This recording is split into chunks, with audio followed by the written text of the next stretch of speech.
Hey everyone, it's time for music. This is our last week of learning about music of the 20th and 21st centuries. And today we'll talk quickly about the events in music of the 2010s. This is the only week we're going to talk about this decade, and there's a lot to cover, so let's get started.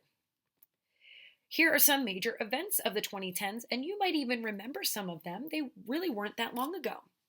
One of the first big events of the decade was a volcano in Iceland. I cannot pronounce this name, I'm not even going to try, but it erupted in April 2010, so about 11 years ago. And it was a big deal all over the world because the ash clouds were so big that it blocked out the sun in some places and it impacted air travel. Airplanes couldn't fly through the area.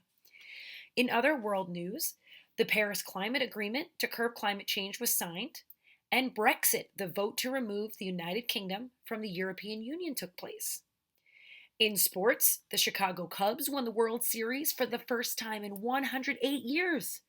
And Simone Biles became the most decorated gymnast in history after winning her 24th and 25th medals, both gold, at the 2019 Gymnastics World Championships. Let's talk about technology. We learned a lot about digital music in the past few decades. Well, in the 2010s, digital streaming services like SoundCloud and Spotify caused a decline in album sales. People weren't buying as many CDs. So, artists tried exclusive streaming releases in an effort to increase new subscribers to their platform. For example, Taylor Swift released a new album only or exclusively on Apple Music. So people would subscribe to Apple Music to be able to hear the new album, and Taylor Swift would make money from the album sales through Apple Music. Apple Music made more money from new subscribers, and they were able to pay Taylor Swift for her music. Also, more artists in this decade used digital music over the internet for remote collaborations. We talked a lot about collaborations in the early 2000s. Well, now musicians were able to collaborate from far away. We see it a lot now with Zoom and FaceTime, but even before the pandemic, artists and bands were able to work with other musicians who were in other places, sometimes even in different countries, to make music together.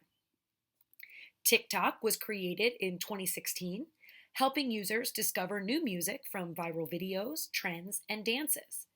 TikTok actually helped many artists like Charlie D'Amelio and Addison Rae become famous. And just for fun, Minecraft, Instagram, and fidget spinners were also invented in this decade. And here's a little bit more about the music of the 2010s.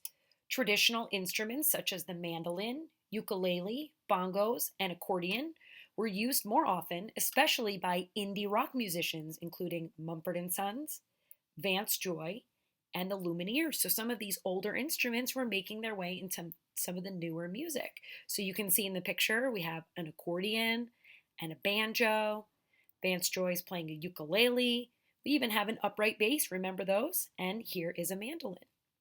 And in this decade, rap became the most popular genre in the United States.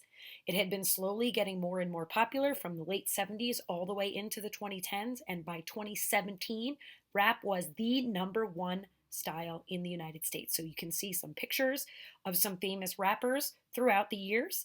And the guy in the middle, Drake, the biggest picture here, we'll talk about him again in just a second. He was one of the best selling artists of the decade. In addition to rap music, adult contemporary and pop styles continue to top the charts in this decade. And here are the artists who achieved the most number one singles during the 2010s. See if you recognize them. Rihanna had 9 number one hits. Katy Perry, the American Idol judge, had 8 number one hits. Bruno Mars had 7.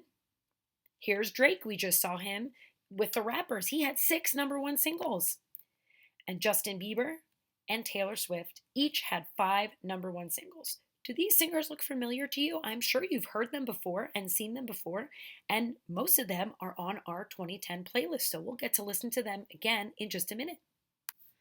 Okay, let's listen to some songs from the 2010s.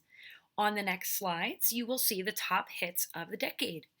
Each song on the 2010s playlist was the number one single of the year, except Can't Stop the Feeling. That's just a bonus song because it's really awesome and fun. Some of the number one songs were not appropriate for school, so we can't listen to them, but the artist and title are still listed, so you can see the top song for each year of the decade. Since these songs are so recent and were so popular, you've probably heard most of them before.